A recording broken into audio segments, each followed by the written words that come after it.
যতীনের উপর থেকে সরেনি। আমি বিক্রমের দিকে তাকালাম।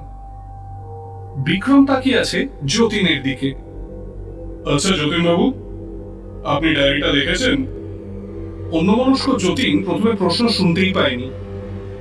বিক্রম দ্বিতীয়বার প্রশ্ন করায় যতীন একটু সজাগ হলো ও বলল, না, আমি তেমন জানতাম না, তবে শুনেছি আমার জ্যাঠা কাউকেই তার ডায়েরি দেখতে দিতেন না। খুব সাবধানী ও বিচক্ষণ মানুষ তিনি। ডায়েরিটা চুরি হওয়ার রাতে আপনি কোথায় ছিলেন? খানিক ভেবে নিয়ে যতীন উত্তর দিল, ওই ওই বাড়িতেই ছিলাম আর কি, ঘুমোচ্ছিলাম। ও আচ্ছা, তা আপনার কখনো লোভ হয়নি ওটা দেখার জন্য বা চুরি করার জন্য? এই প্রশ্ন শোনা মাত্রই দেখলাম যতীনের দৃষ্টি বদলে গেল। ও বিরক্তি সূচক মুখ করে বলল, কি যাতা বলছেন বলুন তো? না না, আপনি কি ভাবেন বলুন? আমি ওই ডায়েরি লুকিয়েছি। আপনার কি আমার সন্দেহ হয়? তবে যান, আমার ঘর খুঁজে দেখুন। বিক্রম তেমন কাঠিন্যের সাথেই জবাব দিল, আমাদের কাজই হলো সবাইকে সন্দেহ করা, আর আপনি এমন কোনো কাজ করেননি যে আপনাকে সন্দেহের তালিকা থেকে আমি দূরে সরিয়ে রাখবো, তাই নয় কি?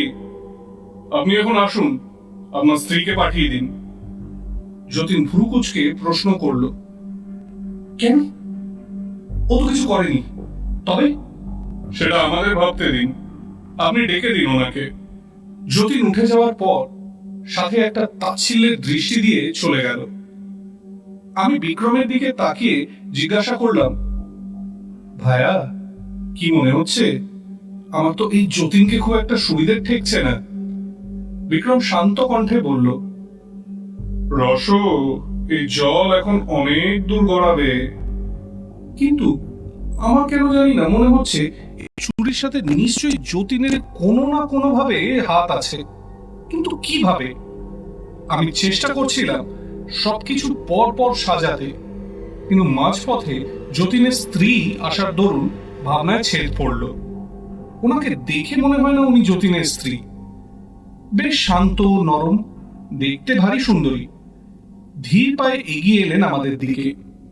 বিক্রম আমাকে বসতে বলে বলল, আপনাকে দু একটা প্রশ্ন করতে চাই, আশা করি আপনার তাতে কোনো অসুবিধা হবে না। ভদ্রমহিলা মাথা নাড়লেন। আপনার নাম? আমি সৃজিতা। আচ্ছা সৃজিতা দেবী, আপনার সাথে যতীন বাবুর বিয়ের কত বছর হলো? আমি দেখলাম সৃজিতা দেবী আসার পর থেকেই মাথা নিচু করেই বসে আছেন। ওইভাবেই তিনি বললেন, 2 বছর। আচ্ছা, সনাতন বাবু আপনাকে ভালোবাসেন? সৃজিতা দেবী মাথা নেড়ে বললেন, উনি খুব ভালো, সবাইকে ভালোবাসেন ও স্নেহ করেন। আপনার স্বামীকে ভালোবাসেন? শাড়ির আঁচলটা আঙুলে জড়িয়ে ধরে পাক খাওয়াতে খাওয়াতে বলল, আমি জানি না। ও আচ্ছা, ঠিক আছে বলে বিক্রম তাকালো আমার দিকে। আমি বেশ বুঝতে পারছিলাম যে বিক্রম ঠিক কি বলতে চাইছে আমায়। আমি প্রশ্ন করলাম সৃজিতা দেবীকে, আচ্ছা, চুরির দিন আপনি কোথায় ছিলেন, কি করছিলেন? সৃজিতা দেবী প্রথমে কোনো উত্তর দিল না। বারবার শাড়ির আঁচলটা ধরে টান মারতে লাগলেন। আমি আবার প্রশ্ন করলাম ওনাকে। তার উত্তরে কম্পিত কণ্ঠে উনি বললেন, আমি ঘরেই ছিলাম, আমি কিছু জানি না, বিশ্বাস করুন, আমি কিছু জানি না। বিক্রম একটু আড়মোড়া ভেঙে বলল, আপনার স্বামী কোথায় ছিল তখন? এইবার সৃজিতা দেবীকে দেখলাম একটু ইতস্তত করতে। উনি বোধহয় এই প্রশ্নের সাথে নিজেকে মানিয়ে নিতে পারছেন না। সৃজিতা দেবী, আপনি যদি কোনো কথা গোপন করেন তবে সেটা আপনার জন্য খুব একটা সুখকর হবে না, তাই সব সত্যি কথা বলুন, এটাই আপনার লাভ। দেখুন, আমি সত্যি কিছু জানি না, আমি বলতে পারবো না। বলেই দ্রুত গতিতে বেরিয়ে গেল ঘর থেকে। কি ব্যাপার, কি লুকাতে চাইছে ভদ্রমহিলাটি? সৃজিতা দেবী চলে যাওয়ায় প্রায় সঙ্গে সঙ্গেই ঘরে উপস্থিত হলেন অরুণ, ওর সাথে একজন চাকরকে নিয়ে। দেখলাম তার হাতে চায়ের কাপ ও প্লেট। তপনদা, তুমি চাটা টেবিলে রেখে চলে যাও। অরুণের কথা শোনা মাত্র ওই বৃদ্ধ লোকটি চায়ের ট্রে, কাপ ও প্লেট টেবিলে রেখে বেরিয়ে গেলেন। বেরিয়ে যাওয়ার পর অরুণবাবু বিক্রমের দিকে তাকিয়ে জিজ্ঞাসা করলেন, কি বুঝলেন? কে অপরাধী? বিক্রম হেসে উঠে বলল, আরে দাঁড়ান দাঁড়ান, এত তাড়াতাড়ি কি অপরাধী সামনে আসে? অপরাধ যে করে সে সব সময় চেষ্টা করে তার অপরাধকে যতটা সম্ভব লুকিয়ে রাখার, তাই সেটা এত সহজে ধরা দেবে না। আপনি একটা কাজ করুন, আপনার মাকে ও যতীনবাবুর শ্যালককে একবার ডেকে দিন, আর এনাদের জিজ্ঞাসাবাদ হয়ে গেলে একবার আপনাদের বাড়িতে যিনি কাজ করেন তপনদা, তার সাথে কথা বলবো। অরুণবাবু মাথা নাড়লেন। যাওয়ার সময় বলে গেলেন কিছু সময়ের মধ্যে নাকি পুলিশও আসছে। এই বিক্রম, পুলিশের কি আসতে পারে বলতো? মিস্টার পাকরাশি নাকি দত্তবাবু? যেই আসুক, ডায়েরির অনুসন্ধান ঠিকঠাক করা নিয়ে কথা।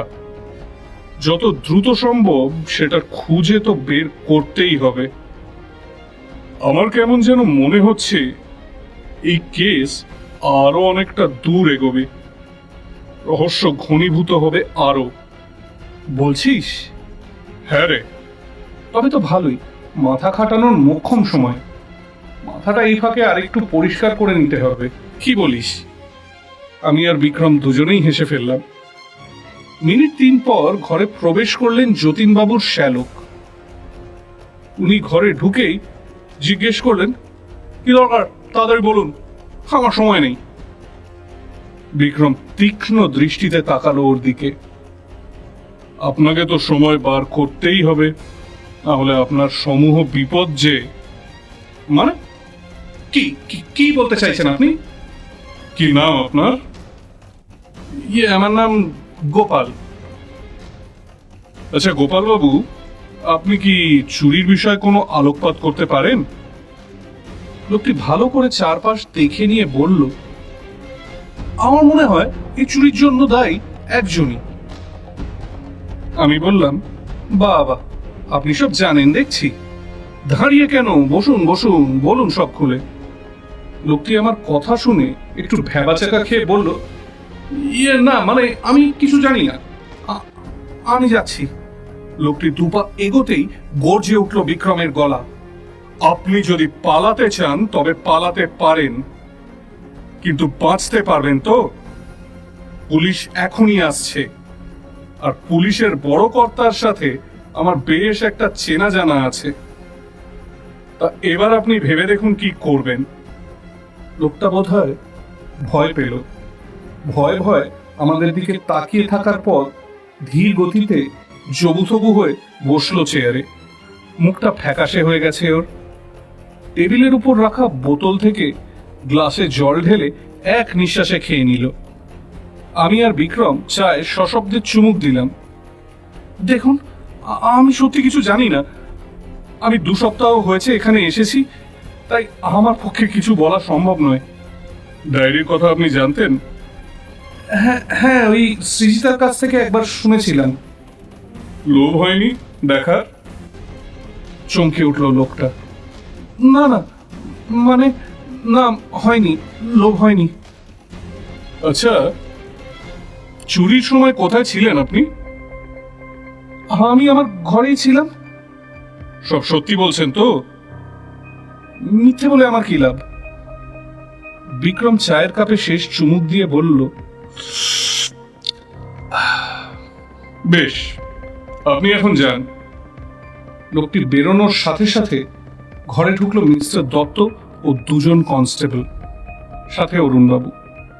মিস্টার দত্তকে দেখে বিক্রম সাথে সাথে উঠে পড়ে নমস্কার জানিয়ে বলল, আরে দত্তবাবু যে, কেমন আছেন?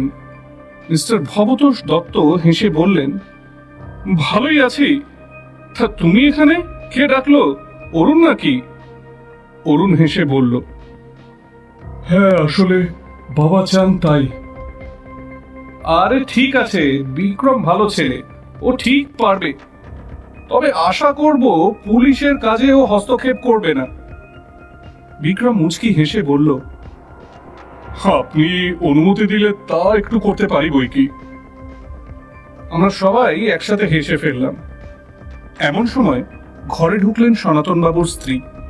অরুণ বললেন, আমার মা শ্রীমতী ননিবালা দেবী। উনি দরজার কাছে আড়ষ্ট হয়ে দাঁড়িয়ে আছেন। আসলে ভিতরে এতজন মানুষ উনি আশা করেননি, তাই একটু থতমত খেয়ে গেছিলেন।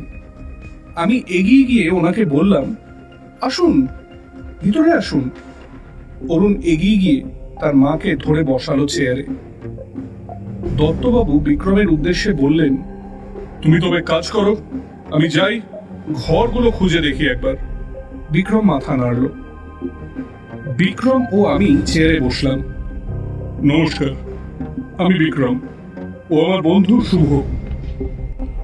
আমি নমস্কার করলাম। ননিবেলা দেবী প্রতি নমস্কার করলেন। আমি আপনাকে কিছু প্রশ্ন করব, আপনি যা জানেন সেটা অবশ্যই বলবেন, কিছু লুকোবেন না কিন্তু। উনি আস্তে আস্তে মাথা নাড়লেন। বিক্রম প্রশ্ন করতে শুরু করলো, আপনি আর সনাতন বাবু কি এক ঘরে থাকেন? না, উনি সবসময় একা থাকতে পছন্দ করতেন, কারণ ওনাকে অনেক রাত অবধি জেগে পড়াশোনা করতে হয় তো, তাই। আচ্ছা, আপনি কোথায় থাকেন তাহলে? ওনার পাশের ঘরে। রাতে কোনো অস্বাভাবিক শব্দ শুনতে পেয়েছিলেন কি? না, কিছুই পাইনি, আমি ঘুমোচ্ছিলাম। ও ডায়েরির ব্যাপারে আপনি সবকিছু জানতেন? মানে ওই মানে ওই ডায়েরির একটা অসম্পূর্ণ খোঁজের কথা। আমি দেখলাম ননিবালা দেবী খানিকটা ইতস্তত বোধ করছিলেন প্রথমে, তারপর ধীরে ধীরে মাথা নেড়ে বললেন, হ্যাঁ। আপনি কাউকে বলেছেন সে কথা? কথাটা শোনা মাত্রই হাউমাউ করে কেঁদে উঠলেন উনি। বিক্রম ওনাকে সামলানোর চেষ্টা করে বলল, আপনি কাঁদবেন না দয়া করে, প্লিজ। ওকে, আপনি এখন যান, পরে দরকার পড়লে আপনাকে ডাকবো, প্লিজ কাঁদবেন না। জিজ্ঞাসাবাদ পর্ব শেষ হলে আমি আর বিক্রম ঘর থেকে বেরিয়ে এলাম। বারান্দায় অরুণবাবুকে দেখে তার দিকে এগিয়ে গিয়ে বিক্রম বলল, দরকার পড়লে আবার আসতে হবে জিজ্ঞাসাবাদ করার জন্য, সবাইকে সেটা বলে রাখবেন। অরুণবাবু মাথা নেড়ে জিজ্ঞাসা করলেন, কিছু ক্লু পেলেন? আমি চমকে উঠে তাকালাম ওর দিকে। বিক্রম তো কিছু বলল না আমায়। অরুণবাবু জিজ্ঞাসা করলেন, কে তবে, কে? সময় হোক জানতে পারবেন। আপনি একটু দত্তবাবুকে ডেকে দিন তো। অরুণ দত্তবাবুকে ডেকে নিয়ে এলে বিক্রম আলাদা করে কি যেন বলল, তারপর নমস্কার জানিয়ে আমার কাছে এসে বলল, চল, খুব খিদে পেয়েছে, বেলা 12টা বাজে, স্নানও বাকি, চল চল। আমায় কোনো কিছু বলার সুযোগই দিল না ও।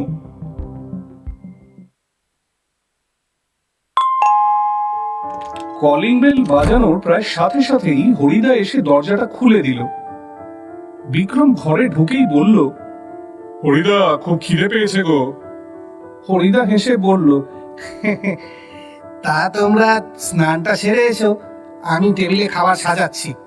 শুভ, তুই আগে যাবি না আমি যাব? আমি বললাম, তুই যা। তারপর বিক্রম স্নান করতে ঢুকে গেল। আমি সোফায় বসে শরীরটা এলিয়ে দিলাম। বড় ক্লান্ত লাগছে আজ।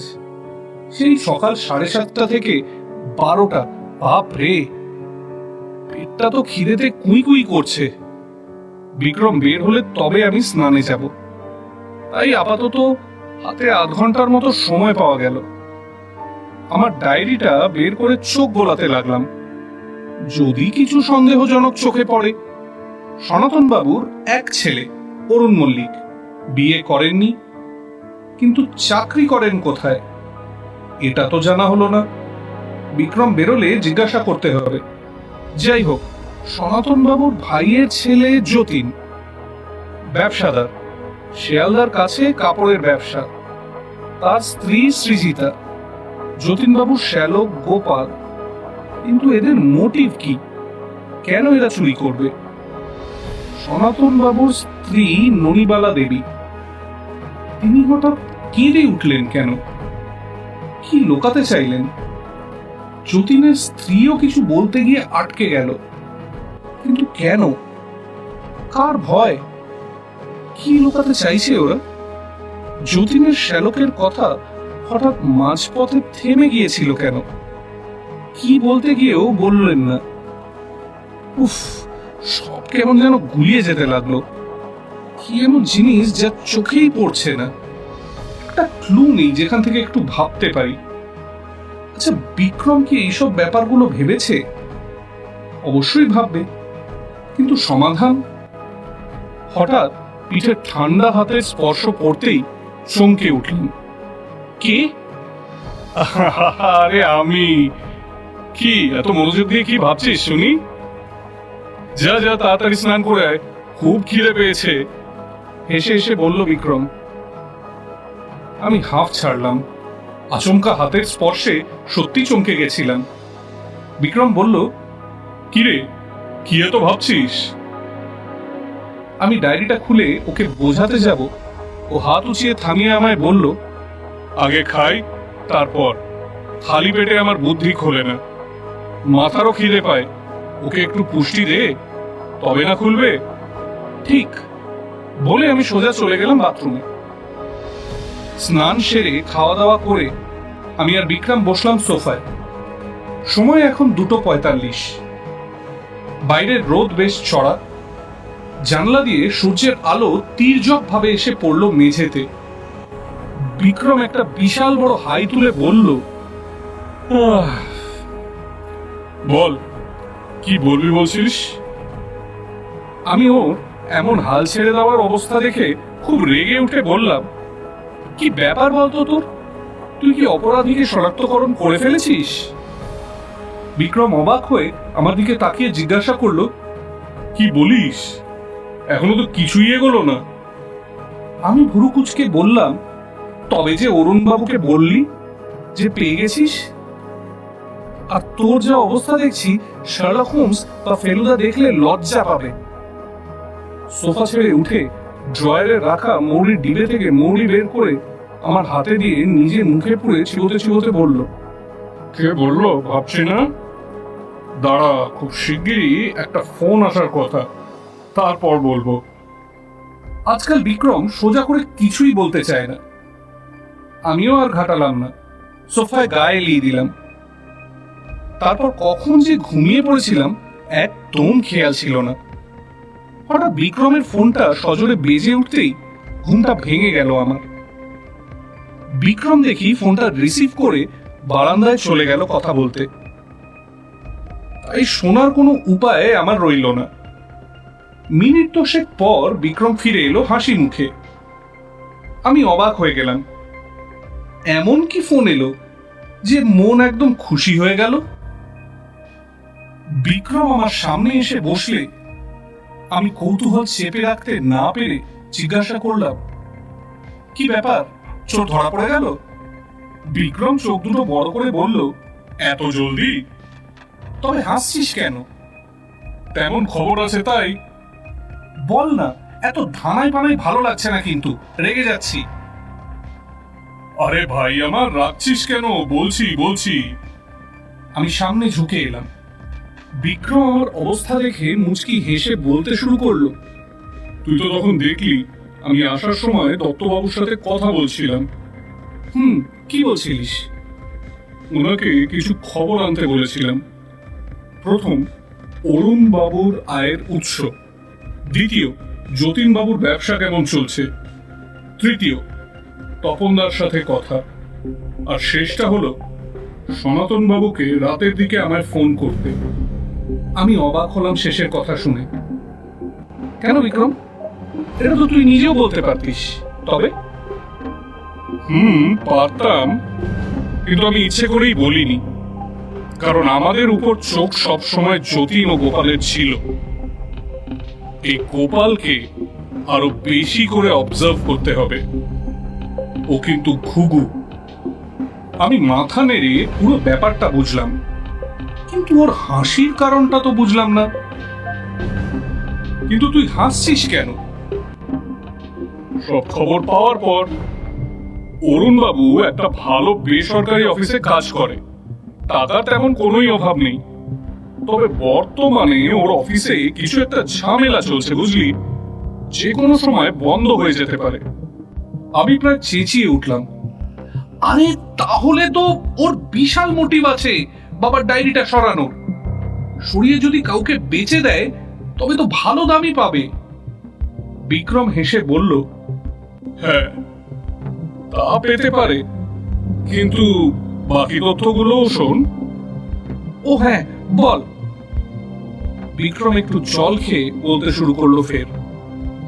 দ্বিতীয় ছিল যতীনবাবুর ব্যবসা। খোঁজ নিয়ে জানতে পারলাম ওনার ব্যবসা তেমন ভালো চলছে না, বর্তমানে মন্দায় চলছে, দেনাও নাকি হয়েছে বিস্তর। তৃতীয় হলো তপনদার সাথে কথা বলে জানতে পারলাম যে সেদিন রাতে এবং প্রত্যেক দিন রাতেই সনাতন বাবুকে দুধ দিয়ে যায় ওই তপনই, আর ও ঘুমায় সনাতন বাবুর ঘরের ঠিক উল্টো দিকের ওই ছোট ঘরটায়। সেদিনও তেমন কোনো আওয়াজ বা অন্য কিছু শুনতে পায়নি যাতে সন্দেহ হয়, তাই চোর কখন ঢুকেছিল ও জানে না। আর শেষটা তো সনাতন বাবু ফোন করলেই জানা যাবে। রুদ্ধশ্বাসের সব কথাগুলো শুনলাম আমি। বুকের ভিতর দামামা বাজতে শুরু করেছে। রহস্য আরো ঘনীভূত হচ্ছে। কে করতে পারে চুরি? জ্যোতিদের কাছেও মোটিভ আছে চুরি করার। বিক্রম, আমার কিন্তু মাথা ঘুরিয়ে যাচ্ছে ভাই। কোনো কিছুই সূত্র খুঁজে পাচ্ছি না। কোনো আলোই তো নেই যেটা দিয়ে এগোবো। বিক্রম ফের একটা বিশাল হাই তুলে বলল, খুব ঘুম পাচ্ছে, আমি গেলাম, তুইও যা। বিক্রম উঠে চলে গেল নিজের ঘরে। কিন্তু আমার তো চোখে কিছুতেই ঘুম আসবে না। চোর কিভাবে কর্পূরের মতো উধাও হয়ে যেতে পারে? কেমন করে? কোনো গুপ্ত রাস্তা আছে নাকি বাড়িতে? নাকি সবাই মিলে আছে এই চুরিতে? এই জন্যই কি সৃজিতা, গোপাল বা ননিবালা দেবী কিছু বলতে গিয়েও থেমে গেলেন? উফ, আর ভাবা যাচ্ছে না। আমি মাথার চাপ কমানোর জন্য একটা ম্যাগাজিন নিয়ে পড়তে শুরু করলাম। তারপর নিজের অজান্তেই পড়তে পড়তেই কখন ঘুমিয়ে পড়লাম সোফাতে। বিক্রমের ঠেলাতে ঘুম ভাঙল। ঘুম জড়ানো চোখে উঠে দেখি বিক্রম আমার সামনে এসে দিব্যি আরাম করে চা খাচ্ছে। কিরে শুভ, ওঠ, ফরিদা চা দিয়ে গেছে তো। আর কতক্ষণ ঘুমোবি? মাথা পরিষ্কার হয়নি? আমি আর ভেঙে চোখ মুখ ধুয়ে এসে বসলাম সোফায়। ঘড়ির দিকে তাকিয়ে দেখি বিকেল 5টা। চা খেতে খেতে গল্প করছি, এমন সময় সজোরে বেজে উঠল বিক্রমের ফোন। স্ক্রিনের দিকে তাকিয়ে দেখি সনাতন বাবু ফোন করেছেন। বিক্রম ফোনটা রিসিভ করে লাউড স্পিকারে দিল। ফোনের ওপাশ থেকে ভেসে এলো সনাতন বাবুর কণ্ঠস্বর। হ্যালো বিক্রম। হ্যাঁ বলুন সনাতন বাবু। সকালে কোনো একটা কথা বলতে গিয়েও আপনি বলতে পারেননি, এখন আশা করি কোনো অসুবিধা হবে না বলতে। কিছু মুহূর্ত চুপ করে থাকার পর সনাতন বাবু বললেন, না না, একদমই নয়। তবে আসল কথায় আসি, ডায়েরি চুরির জন্য আমার প্রথম সন্দেহ হয় যতীনের ওপর। শেষের কথাগুলো সনাতন বাবু বেশ ফিসফিস করেই বললেন। কেন সনাতন বাবু, আপনার এমন মনে হওয়ার কারণ কি? কারণ কিছুদিন আগেই ও আমার ঘরে এসে সম্পত্তির ভাগ চায়, কিন্তু আমি তো তা দিতে অস্বীকার করি। যতীন বদ লোকের সাথে মিশে খারাপ হয়ে গিয়েছে, ব্যবসার টাকা জুয়া খেলে ওড়ায়। তাই আমি স্পষ্ট মুখের ওপর বারণ করে দিই, আর তাই জন্যই আমাদের মধ্যে ঝগড়া হয়। ও, তাই কি আপনার মনে হলো এটাও করতে পারে? এছাড়াও ননিবালা মানে আমার স্ত্রী তাকে ডায়েরির কথা বলেছিলেন। আচ্ছা, আচ্ছা সনাতন বাবু, আপনার ওই ডায়েরিতে যে অসম্পূর্ণ খোঁজের কথা আছে ওটা কোথায়? হঠাৎ কথা বন্ধ হয়ে গেল। কেমন যেন একটা অস্পষ্ট শব্দ এলো ফোনের উপাস থেকে। মনে হচ্ছিল সনাতন বাবু বলছেন, কে কে ওখানে? অর্থাৎ কেউ বা কারা আড়ি পেতে সনাতন বাবুর কথা শুনছে। মিনিট খানেক পর সনাতন বাবু ফোনে ফিরে এসে বললেন, আমার মনে হচ্ছে কেউ আমাদের কথা শুনছিল। যাই হোক, ওই ডায়েরির মধ্যে যে অসম্পূর্ণ গুপ্তধনের কথা আছে ওটা আমাদের বাড়িরই, তাই ওটা আমি লুকিয়ে রেখেছি সারা জীবন। কিন্তু এমন আশ্চর্যময় কথা শুনে আমি আর বিক্রম দুজনেই অবাক হয়ে গেলাম। বিক্রম বলল, আপনি ভাববেন না, আমি যে করেই হোক খুঁজে বার করবই। আর আপনি আজ রাতে সাবধানে থাকবেন। নমস্কার। ফোন রেখে দিয়ে গম্ভীর হয়ে চেয়ারে হেলান দিয়ে বসলো। আজ বিক্রমের ভুরুটা অনেকটা কুঁচকে গেছে। কে আড়ি পাতলো? আমারও সন্দেহ উত্তরোত্তর বৃদ্ধি পাচ্ছে। রহস্য যে আরো ঘনীভূত হচ্ছে তা বলার অপেক্ষা রাখে না। বাকি দিন বিক্রম কিচ্ছু বলল না, শুধু রাতে খাওয়ার সময় বললেন, আজ রাতটা ভীষণ গুরুত্বপূর্ণ। এই কথার সঠিক মানে আমি বুঝতে পারলাম না, আর ওকে জিজ্ঞাসা করেও বিব্রত করলাম না।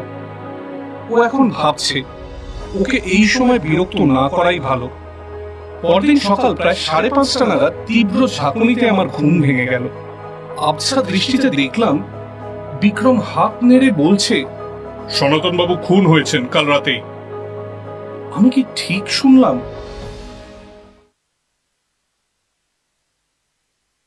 উনি খাবার পর আমি একটুও ভুল শুনছি না। যা শুনলাম তা একদম সত্যি। কোন রকমে দাঁত মেজে মুখ ধুয়ে রেডি হয়ে বেরিয়ে পড়লাম মল্লিক বাড়ির উদ্দেশ্যে। গাড়িতে ওঠার পর থেকেই বিক্রম বিড় করে খালি বলে চলেছে, ইস, আমার জন্যই হলো, আমার জন্যই। ওকে এত টেনশনে আগে কোনো দিন দেখিনি। আসলে সনাতন বাবুকে কথা দিয়েছিল ও যে ওনার ডায়েরিটা ফিরিয়ে দেবেই, কিন্তু ফিরিয়ে দেবার আগেই যে এমন একটা ঘটনা ঘটে যাবে সেটা ও বিন্দু মাত্রও কল্পনা করতে পারেনি। তবে এটা ঠিক কাজ করতে পেরেছিল বটে। তাই বিক্রম সনাতন বাবুকে বারবার সতর্ক করে দেয়, কিন্তু নিয়তিতে যা আছে তা খণ্ডাবে কে? এখন সবচেয়ে বড় প্রশ্ন হলো, সনাতন বাবু মারা গেলেন কিভাবে? যদি স্বাভাবিক মৃত্যু না হয় তবে খুন করলো কে? রহস্য জটিল থেকে জটিলতর হয়ে উঠতে লাগলো। বিক্রম গাড়িতে বসে একটাও কথা বলল না। মিনিট 20 পর আমরা পৌঁছে গেলাম। নেমেই দেখি দত্তবাবু বাইরে দাঁড়িয়ে কনস্টেবলের সাথে কথা বলছিলেন। আমাদের গাড়ি থেকে নামতে দেখে নিজেই এগিয়ে এলেন। তারপর মুখে চকচক করে শব্দ করে ভীষণভাবে দুঃখিত হয়ে বললেন, ভেরি স্যাড বিক্রম, কাল রাতে হার্ট ফেল করে সনাতন বাবুর মৃত্যু হয়। কথাটা শুনে বিক্রমের ভুরু কুঁচকে গেল। বিক্রম জিজ্ঞাসা করল, আপনি কি নিশ্চিত যে উনি হার্ট ফেল করেই মারা গেছেন? প্রাথমিকভাবে তো তাই ধারণা, অন্তত দেখে তো তাই বোঝা যাচ্ছে। এখন পোস্টমর্টম হলে আসল কারণ বেরিয়ে আসবে। তবে আমার বিশ্বাস রিপোর্টও একই কথা বলবে। বিক্রম আপন মনেই বলল, এত শক্ত সবল মানুষের হঠাৎ করে হার্ট ফেল, নো সিমটম, এটা তো হতেই পারে না। যদিও অনেক কম বয়সীদেরও হচ্ছে, কিন্তু তাও কেন জানি না খটকা লাগছে। এবার সোজা দত্তবাবুর দিকে তাকিয়ে বলল, বডিটা দেখা যাবে? সার্টেনলি, চলো। সিঁড়ি দিয়ে ওপরে উঠে সনাতন বাবুর ঘরের দিকে যাওয়ার সময় দেখলাম বারান্দায় পুলিশ মোতায়েন করা। সনাতন বাবুর ঘরের কাছে কিছু আগে দাঁড়িয়ে ননিবালা দেবী ফুপিয়ে ফুপিয়ে কাঁদছেন। তাকে সামলাচ্ছে সৃজিতা। দরজা থেকে একটু দূরে অরুণ মুখ নিচু করে দাঁড়িয়ে, পাশে গোপাল, কিন্তু যতীনকে দেখা গেল না। কি ব্যাপার? আমি বিক্রমকে ব্যাপারটা বলতে ও বলল যে ও যতীনের অনুপস্থিতি লক্ষ্য করেছে। ঘরে ঢুকলাম। ঘরে দুজন পুলিশ, একজন ফটোগ্রাফার। ঘরে ঢুকতে একটা জিনিস খেয়াল করলাম, সেই চেনা গন্ধটা নেই, বরং একটা আলাদা গন্ধ, যদিও ওটাও খুব চেনা।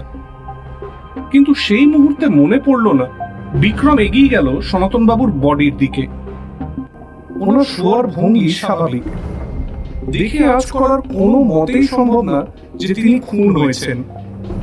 আমি বিক্রমের দিকে ঝুঁকে ওকে ফিস ফিস করে বললাম, দেখে তো মনে হচ্ছে স্বাভাবিক মৃত্যু, তাই না?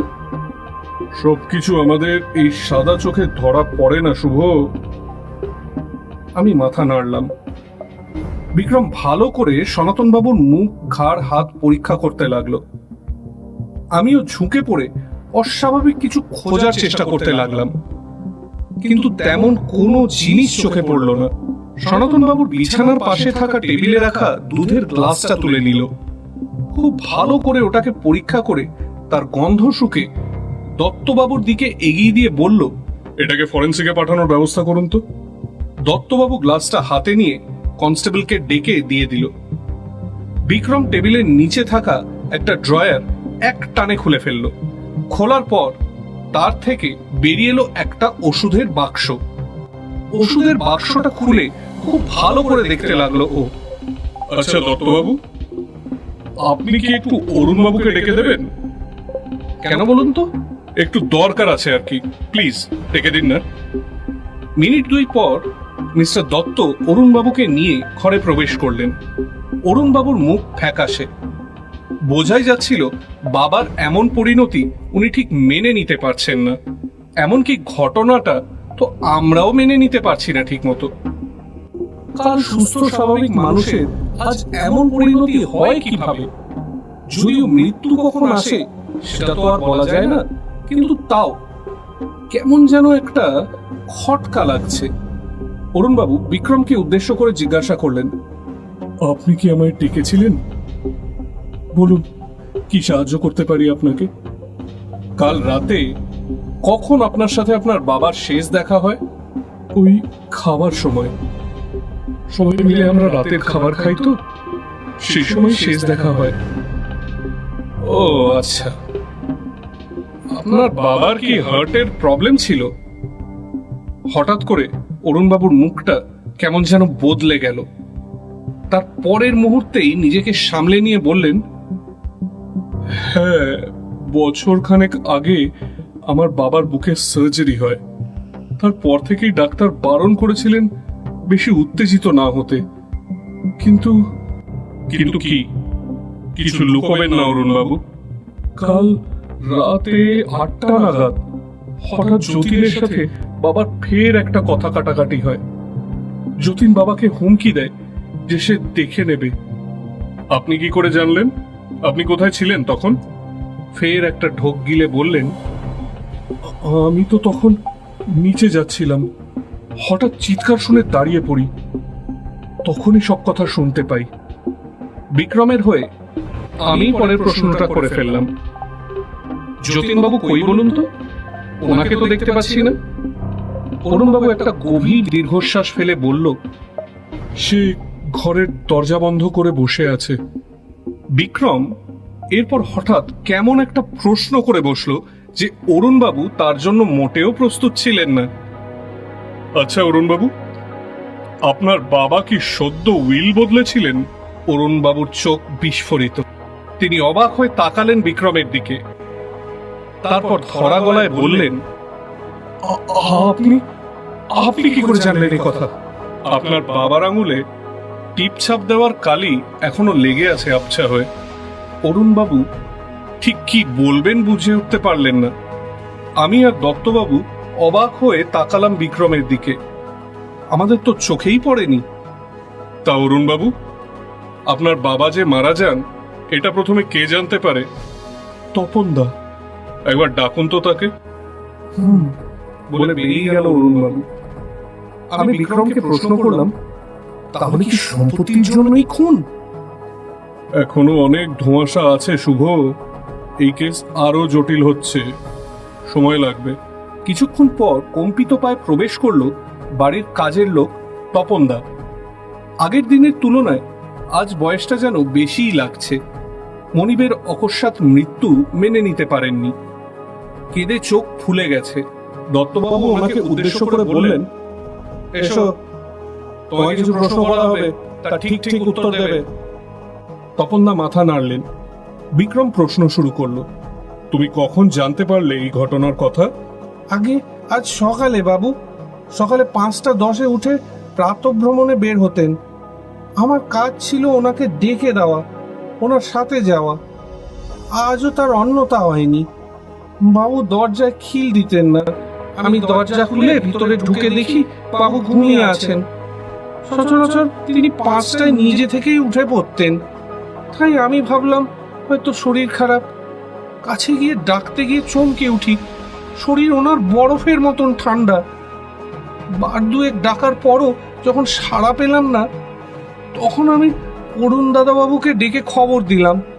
তোমার বাবুকে নিয়ম করে ওষুধ নিজেই নিতেন নাকি তুমি দিতে? না হুজুর, উনি নিজেই নিজের সব ওষুধ মনে করে নিতেন। উনি সবকিছুই মনে রাখতেন। বিক্রম গম্ভীরভাবে মাথা নাড়ল। আচ্ছা, তোমার বাবু কোনোদিন ওই উইল বা ডায়েরির কথা বলেছিলেন? অনেকক্ষণ ভাবার পর মুখ নিচু করেই উত্তর দিল, না, ডায়েরির কথা কোনোদিনও বলেনি, তবে একবার উইলের কথা বলেছিলেন বটে। আমার নাকি টিপছাপ লাগবে ওনার। কথাটা শোনা মাত্রই বিক্রমের চোখ জলজল করে উঠল। তুমি জানো কি তোমার বাবু কোথায় তার উইলগুলো রাখতেন? আগে একবার দেখেছিলাম ওই আলমারিতে রাখতে। বলে আঙুল দিয়ে ইশারা করলেন বৃদ্ধ তপন। বিক্রম সময় নষ্ট না করেই দ্রুত পায়ে এগিয়ে গেল আলমারির দিকে। একটা টান দিতেই খুলে গেল সেটা। ভুরু কুঁচকে গেল বিক্রমের। আচ্ছা, সনাতন বাবু কি আলমারিতে চাবি লাগাতেন না? কই না তো। তিনি সব সময় তার জিনিস যত্নে লুকিয়ে রাখতেন, যাতে এই বাড়ির লোক তা সহজে না পায়। কেন? অবাক হয়ে প্রশ্ন করল বিক্রম। কুণ্ঠিত হয়ে তপন বলল, ও আমি জানি না বাবু, আমি কিছুই জানি না। আচ্ছা। বিক্রম ভালো করে আলমারিটা দেখার পর বলল, কাল রাতে কেউ আলমারিটা খুঁজেছিল, কিন্তু সে সেই জিনিস বোধহয় খুঁজে পায়নি। আমার আর দত্তবাবুর মুখ হাঁ হয়ে গেল। জল এবার অন্যদিকে গড়াতে শুরু করেছে। দত্তবাবুর মুখ ফসকে হঠাৎ করে বেরিয়ে এলো একটা কথা। তার মানে এটা খুন? বিক্রম বেশ জোরের সাথেই বলল, এটা যে ঠান্ডা মাথার খুন সে বিষয়ে আমার বিন্দু মাত্র সন্দেহ নেই। আমি জিজ্ঞেস করলাম, কে করলো খুন? কাকে সন্দেহ হয় তোর? গোয়েন্দার কাছে সবাই সাসপেক্ট, কেউ সন্দেহের তালিকার বাইরে নয়। কিন্তু আমায় একটা জিনিস খুব ভাবাচ্ছে। আমি কৌতূহলী হয়ে জিজ্ঞাসা করলাম, কি? সনাতন বাবুর নতুন উইলটা কোথায়? সনাতন বাবু যেমন মানুষ, তিনি আলমারিতে রেখেছিলেন বটে, কিন্তু এমনভাবে লুকিয়ে রেখেছিলেন যাতে খুঁজে পাওয়া না যায়। কিন্তু তুই কি করে বুঝলি যে লোকটা আলমারি ঘাঁটছিল, সে জিনিসটা খুঁজে পায়নি? একটা বিরাট শ্বাস ফেলে বিক্রম বলল, এটা আমার ধারণা যে খুঁজেছিল সে তন্ন তন্ন করে আলমারি ঘেটেছে, কিন্তু তার কাছে যদি আগে থেকে খবর থাকতো যে সেটা কোথায় লুকোনো আছে, তবে সে সাবধানে কাজ করত, এমনভাবে সবার সন্দেহ বাড়িয়ে তুলত না। দত্তবাবু বললেন, এই আলমারির হাতলে নিশ্চয়ই ফিঙ্গারপ্রিন্ট থাকবেই, ওটা পরীক্ষা করলেই তো হবে। তা অবশ্য থাকবে, কিন্তু লাভ নেই। এই হাতলে একের বেশি ফিঙ্গারপ্রিন্ট পাবেন, যেটা পরে শনাক্ত করা মুশকিল। আপনি একটা কাজ করুন, যতীনকে ডাকার ব্যবস্থা করুন। আমি ততক্ষণ সবার ঘরগুলো একবার খুঁজে দেখি। এই বলে বিক্রম বেরিয়ে গেল। আমিও তার পিছু নিলাম। ও প্রথমে ঢুকলো সনাতনবাবুর স্ত্রী ননিবালা দেবীর ঘরে। ননিবালা দেবী তখনও বাইরের বারান্দায় বসে কাঁদছেন, পাশে সৃজিতা। বিক্রম ঘরটা ভালো করে দেখতে লাগলো, কোনো সন্দেহভাজন জিনিস চোখে পড়ে কিনা। তবে এই ঘরটা নিতান্তই সাদামাটা, তেমন বাহার নেই। টেবিলে রাখা একটা ওষুধের বাক্স চোখে পড়তেই বিক্রম থমকে দাঁড়ালো। বাক্সটা খুলে ভালো করে পরীক্ষা করে দেখার সময় হঠাৎ দেখলাম বিক্রমের চোখ জ্বলে উঠতেই নিভে গেল। তারপর একটা ওষুধের ফাইল সন্তর্পণে পকেটে পুরে বাইরে বেরিয়ে এলো। তারপর সোজা গেল অরুণের ঘরে। অরুণের ঘরে ঢুকতেই একটা আশ্চর্য কাজ করলো। কোথাও না গিয়ে সোজা চলে গেল আলনার কাছে। তারপর জামাগুলো ঘেটে দেখতে লাগলো ভালো করে, কিন্তু মনে হলো তেমন কিছুই পেল না খুঁজে। তারপর সোজা গেল পড়ার টেবিলে, ঝুঁকে পড়ে কি যেন দেখলো, তারপর উঠে নিজের মনেই হাসতে হাসতে বেরিয়ে গেল। আমি ওর মতিগতি ঠিক ঠাহর করতে পারলাম না। ইতিমধ্যে যতীনকে পুলিশ ধরে এনেছে। বিক্রম অরুণের ঘর থেকে বেরোনোর পর দত্তবাবুর কাছে গিয়ে বললেন, আপনি এনাকে বসান, আমি আসছি ওর ঘরটা সার্চ করে। যতীন চিৎকার করে উঠল, কেন কেন? আপনি আমার ঘর সার্চ করবেন কেন? আমি তো কিছুই করিনি আমি। দত্তবাবু গলা চড়িয়ে বললেন, চুপ বেয়াদব, একদম চিৎকার করবি না। কিছু করিসনি তো ঘরে দরজা বন্ধ করে বসেছিলিস কেন? তোর খেলা শেষ। সৃজিতা দৃশ্যটা দেখে নিজেকে সামলাতে পারল না।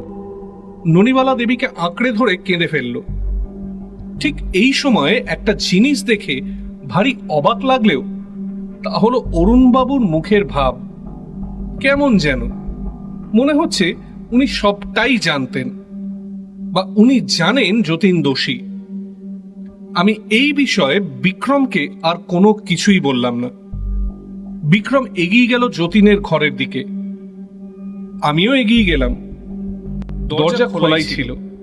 ঘরে ঢুকে বিক্রম সোজা চলে গেল আলনার দিকে। তারপর ফের কিসব খুঁজতে লাগলো। খুঁজতে খুঁজতে হঠাৎ একটা জায়গায় গিয়ে আটকে গেল। একটা জামার হাতল ও খুব ভালো করে পরীক্ষা করছে।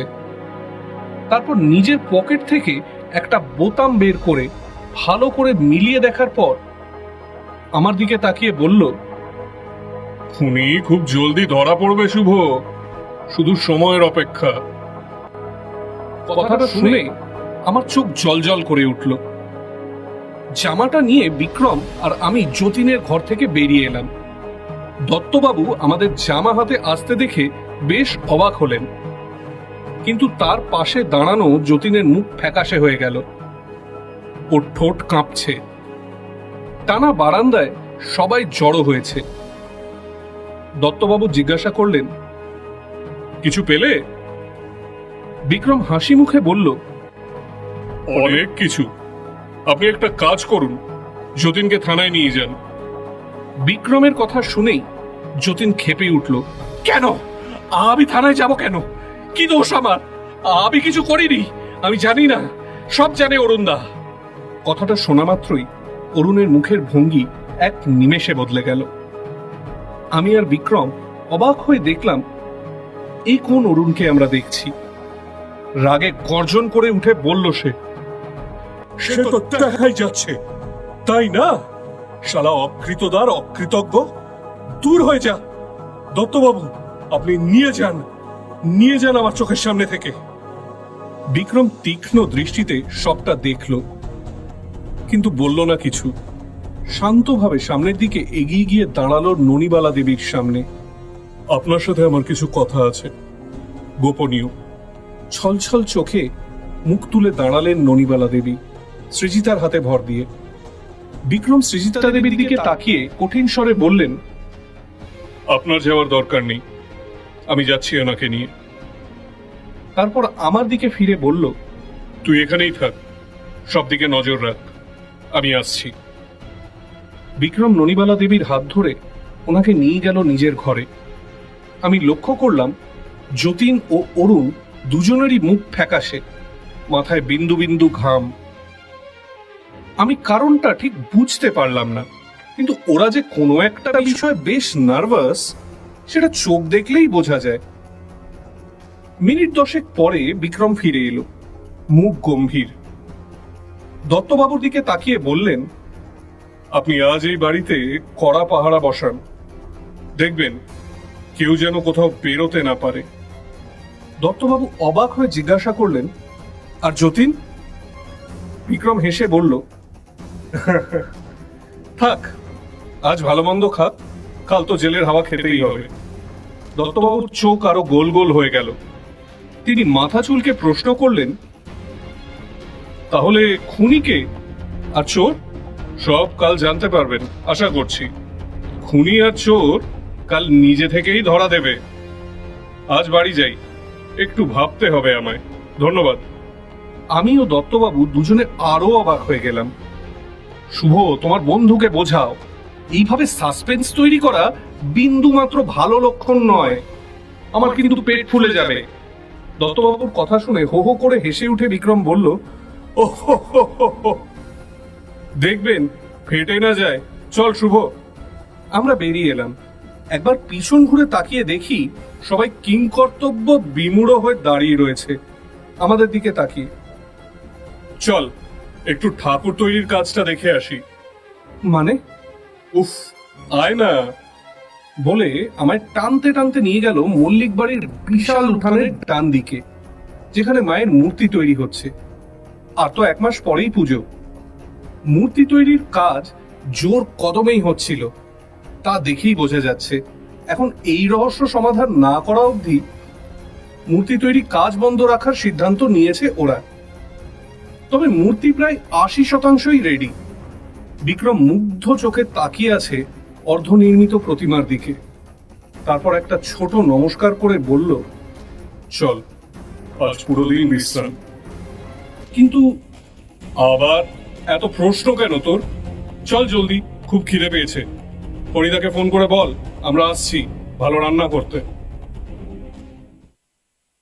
বেরিয়ে বিক্রম একটা ট্যাক্সি ডাকলো। ঘড়িতে তখন সময় 11:20 ট্যাক্সিতে উঠে পড়লাম। বিক্রম জানলার ধারে গিয়ে ট্যাক্সির কাঁচটা নামিয়ে দিল। তীব্র গতিবেগে ছুটে চলেছে গাড়ি। জানলা দিয়ে ঢুকছে হু করে ঠান্ডা হাওয়া। বিক্রম আরামে চোখ বুঝল। আমি আর কিছু বলে ওকে বিরক্ত করলাম না, কারণ আমি জানি ও ঠিক সময় হলেই আমায় সব জানাবে। আমিও আরামে চোখ বুঝলাম, তবে কিসের আরাম ঠিক জানি না। তবে আজ নির্মিত মায়ের মুখটা দেখে মনটা যেমন একটা কেমন করে উঠল। পুজো আসছে, কতদিনের অপেক্ষা। এই একটা উৎসব সারা বছরের দুঃখ, ক্লান্তি, গ্লানি সব ভুলিয়ে দেয়। আমি হিসাব করে দেখলাম পুজো আসতে আর মাত্র 38 দিন বাকি। রাস্তা দিয়ে যেতে যেতে দেখলাম লাইট প্যান্ডেলের সমাহার। কোথাও বা লাইট লাগানো হচ্ছে, কোথাও বা প্যান্ডেলের অর্ধেক কাজ শেষ। ঠান্ডা হাওয়া আর গাড়ির দুলুনিতে চোখটা ধীরে ধীরে ভারী হয়ে এলো আমার। কিছুক্ষণ পর হঠাৎ পাশে একটা ধাক্কা অনুভব করলাম। চোখ খুলে দেখি বিক্রম নাচছে, গাড়ি দাঁড়িয়ে। আমি একটু অবাক হয়ে গেলাম। বিক্রম আমায় ডেকে বলল, শোন, তুই ঘরে যা, আমি একটা কাজ মিটিয়ে আধ ঘন্টার মধ্যে আসছি। কিন্তু তুই কোথায় যাবি? আরে বাবা, আসছি, তুই একদম চিন্তা করিস না, আসছি। বলেই গাড়ি থেকে নেমে গেল। ড্রাইভার গাড়ি স্টার্ট করে দিল। বিক্রম দূরে সরতে লাগলো ধীরে ধীরে। বিক্রম কোথায় যাবে? কি এমন দরকার, আর কি এমন গোপনীয়তা যে আমায় বলা যায় না? রাগ হলো খুব, কিন্তু রাগ করে বা কি করব? যাই হোক, মিনিট 15 মধ্যেই পৌঁছে গেলাম আমি। হরিদা দরজা খুলে বিক্রমকে না দেখতে পেয়ে অবাক হয়ে জিজ্ঞাসা করলো, কি হলো দাদাবাবু, তুমি একা? বিক্রম দাদাবাবু কই? আমি হেসে বললাম, আসছে, ওর কি আর ঠিক আছে আসা যাওয়ার? তুমি আমায় একটু চা করে দাও না প্লিজ, বিক্রম এলে একসাথে খাবো। হরিদা মাথা নেড়ে চলে গেল রান্নাঘরে চা বানাতে। ভাবতে লাগলাম সব ঘটনাগুলো, নিজের মতন করে সাজানোর চেষ্টা করতে লাগলাম। একটা বিষয়ে ভীষণ খটকা লাগছিল, যে তখন বিক্রম নুনিবালা দেবীর সাথে এমন কি কথা বলল, আর ওই ওষুধের প্যাকেটটাও বা ও নিল কেন? বিক্রমের মাথায় যে ঠিক কি চলছে কে জানে। আমার দৃঢ় বিশ্বাস চুরি আর খুন ওই যতীন বা গোপালী কেউ করেছে, কিন্তু কিভাবে? আমায় আরো একটু ভাবতে হবে। এমন সময় ভাবনায় ছেদ পড়ল। কলিং বেল বেজে উঠল। মনে হয় বিক্রম এসেছে। আমি উঠে গিয়ে দরজা খুলতেই অবাক হয়ে গেলাম। এ কি, আপনি? দত্তবাবু একগাল হেসে বলল, হ্যাঁ, একটু দরকার আছে। বিক্রম কই? আমি সত্যি কথা গোপন করে বললাম, ও আসছে, আপনি বসুন। চা বলি? হ্যাঁ হ্যাঁ, চাটা বলো।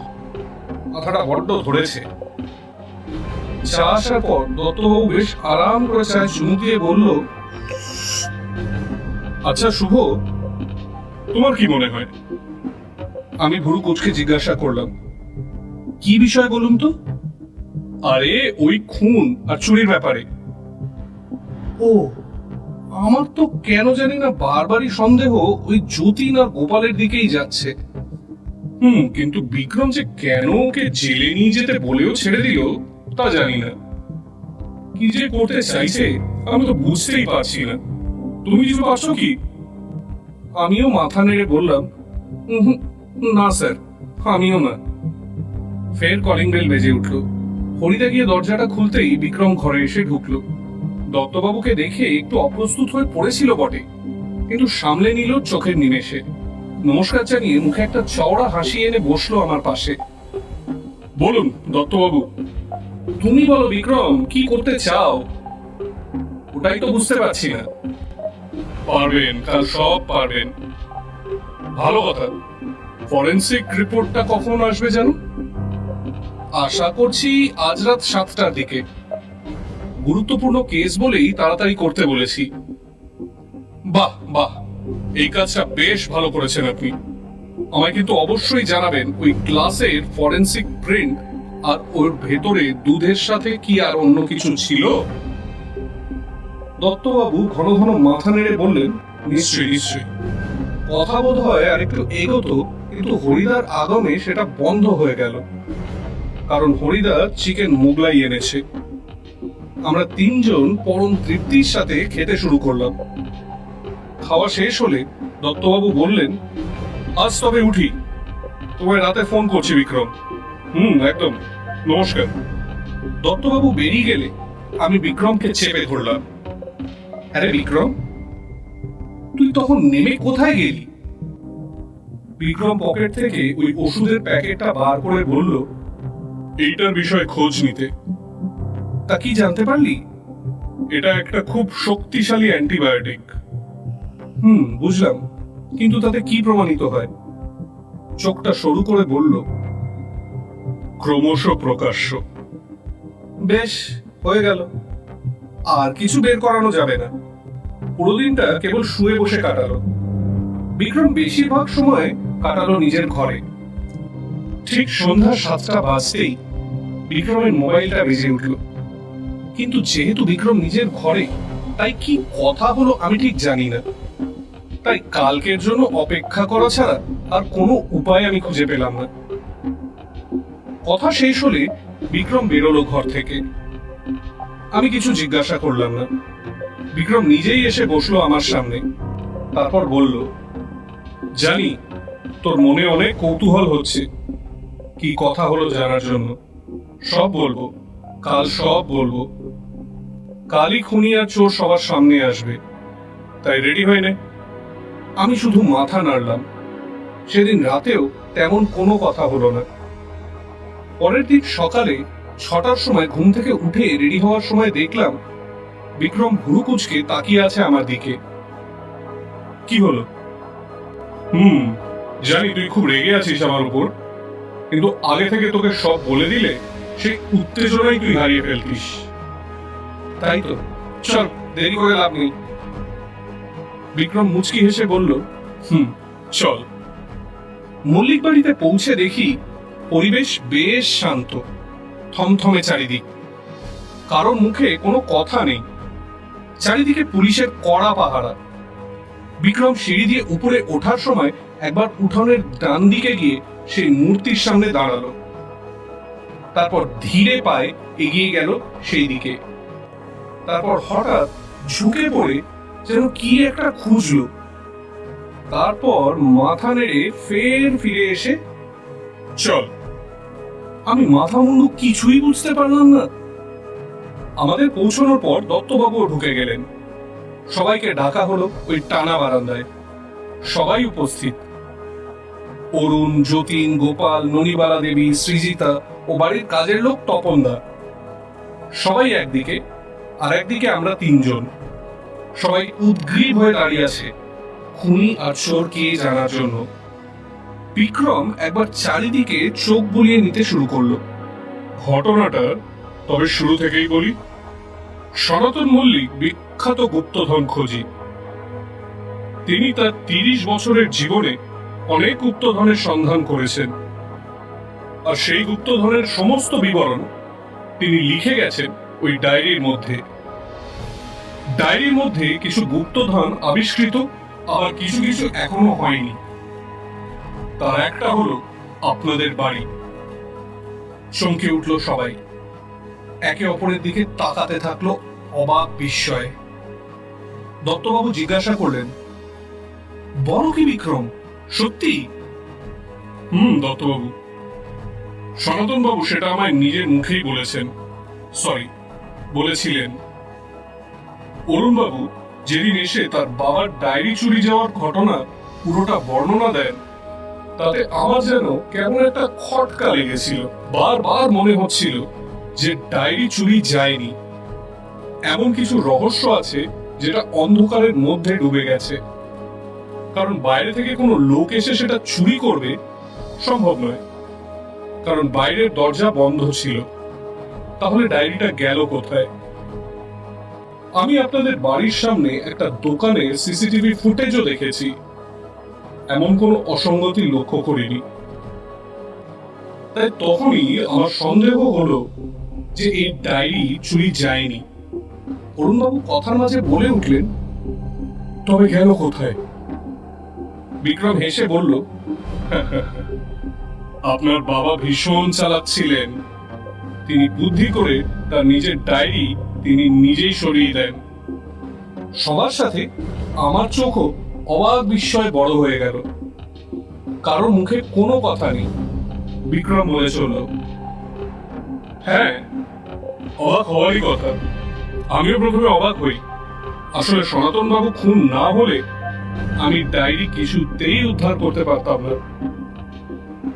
আমি বললাম, মানে? সব বলছি।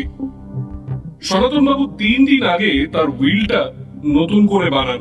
তার কারণ তিনি জানতে পারেন যে তিনি যাদের তার সম্পত্তি দেওয়ার কথা ভাবছেন তারা কেউই এই সম্পত্তির যোগ্যই নয়। তাই তিনি ঠিক করলেন তার সব সম্পত্তি সরকার বা কোনো আশ্রয়ে দান করবেন। তবে এটা আমার ধারণা। দত্তবাবু বললেন, তারপর? সেই কথা জানতে পেরেই খুন করেছে সনাতন বাবুকে। ননিমালা দেবী এতক্ষণ পর কথা বললেন। তিনি ধরা গলায় জিজ্ঞাসা করলেন, কে? বিক্রম একটা দীর্ঘ নিঃশ্বাস ফেলে বলল, অরুণ বাবু। টানা বারান্দাটা হঠাৎ কেমন যেন শান্ত হয়ে গেল। সব চুপচাপ। ননিমালা দেবী বিস্ফারিত চোখে তাকালো তার নিজের ছেলের দিকে। যতীন ও গোপালের মুখ হাঁ। দত্তবাবুও বেশ অবাক, সাথে আমি। সৃজিতা চমকে গিয়ে দুপা পিছিয়ে গেল।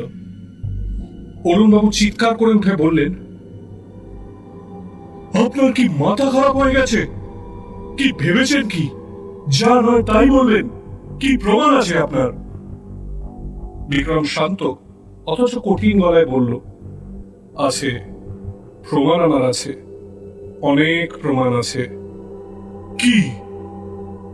আপনি আপনার বাবাকে বেশ সুপরিকল্পিত ভাবেই খুন করেছেন, দুধের সাথে একটা কড়া ডোজের অ্যান্টিবায়োটিক মিশিয়ে।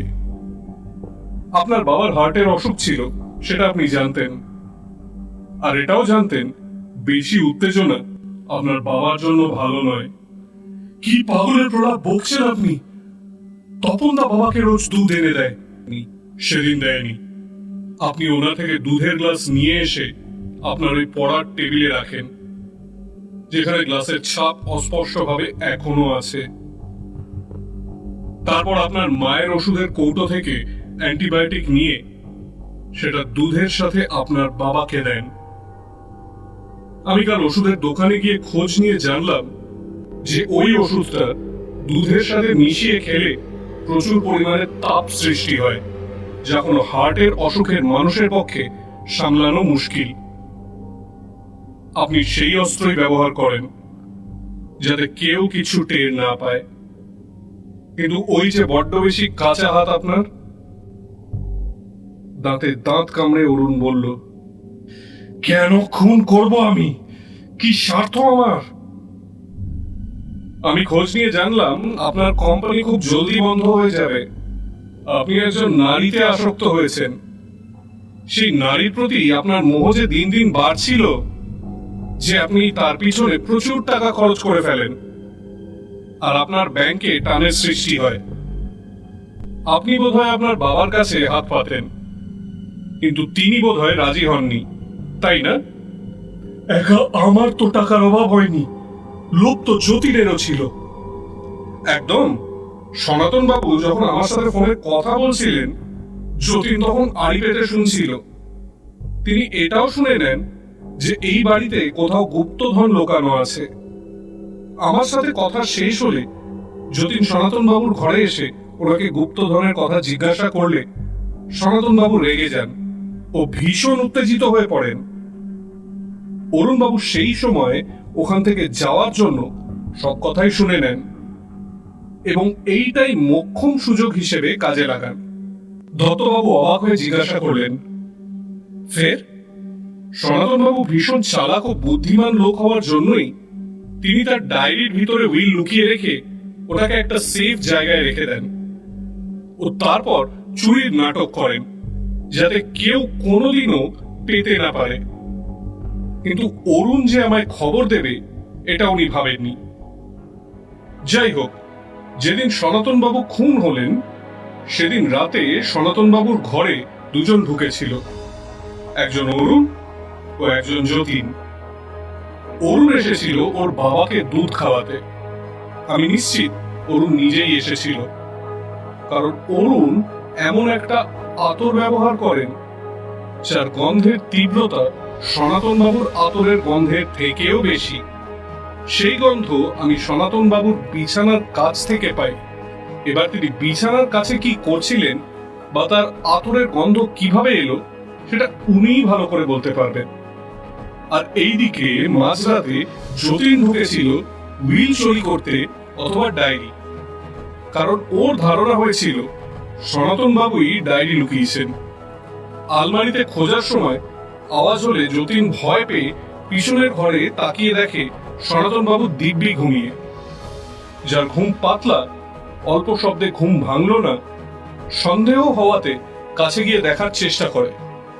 তারপর যখন জানতে পারে উনি মৃত, তখন কোনো রকমে আলমারি বন্ধ করে বাইরে বেরিয়ে নিজের ঘরে চলে যান। আলমারি বন্ধ করার সময় তার জামার হাতলের ছোট্ট বোতাম ওখানে আটকে যায়। আমি পরের দিন এসে আলমারি খুঁজে সেটা খুঁজে পাই। যতীনের ঘরের আলনা খুঁজতে গিয়েও সেই জামাটা উদ্ধার হয়। এক নিঃশ্বাসে আমি ও দত্তবাবু কথা গিলছিলাম। বিক্রম বলল, সনাতন বাবু খুন না হলে অপরাধীকে খুঁজে পেতাম না, এই পুরো জটিল রহস্যের সমাধানও হতো না। আমি প্রশ্ন করলাম, কিন্তু ডায়েরিটা আছে সিংহের মুখের ভিতর। ঠিক এমন সময় একটা অদ্ভুত ঘটনা ঘটে গেল। বিক্রমের কথা শোনা মাত্রই অরুণ দৌড় দিল নিচের দিকে। দত্তবাবু চিৎকার করে উঠলেন, কনস্টেবল ধরো ওকে, পালাতে যেন না পারে। চোর পুলিশ কাজ মিটলে ননিবালা দেবী বিক্রমের কাছে এসে বললেন, তুমি না থাকলে জানি না কি হতো। বলো কি চাও? আমার একটাই আফসোস, আমি বাঁচাতে পারলাম না ওনাকে। না না, আমার কিছু চাই না। আমি কেবল আমার পারিশ্রমিক হিসেবে ওই ডায়েরিটা চাই, ব্যাস। ননিবালা দেবী একটু হাসলেন।